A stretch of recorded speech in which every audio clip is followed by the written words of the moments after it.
ஆஹா, ரொம்ப அற்புதங்க. சொல்றாரு பாருங்க, நீங்கள் மறந்தும் கூட பிறருக்கு கேடு நினைத்து விடாதீர்கள். அப்படி கேடு நினைத்தீர்கள் ஆனால் அறம் என்னும் அந்த அறத்தலைவன், அந்த அறக்கடவுள், அவர் யாரு நினைத்தாரோ அவருக்கு கேடு உண்டாக சூழ்ந்து வந்து அரணாக நிற்பார் அப்படின்னு ஆக அற்புதமா சொல்றாருங்க.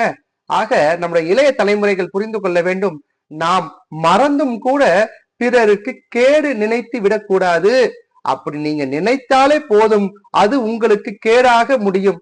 எப்படி சார்? நீங்கள் ஏதாவது ஒரு மனிதருக்கு கேடு நினைக்க, அவருக்கு கேட்டில் அவர் விழ வேண்டும், வாழ்வில் சரிவு அடைய வேண்டும் என்று நீங்கள் எண்ணினார்கள், நீங்க செய்யல, நீங்க நினைச்சிட்டீங்க.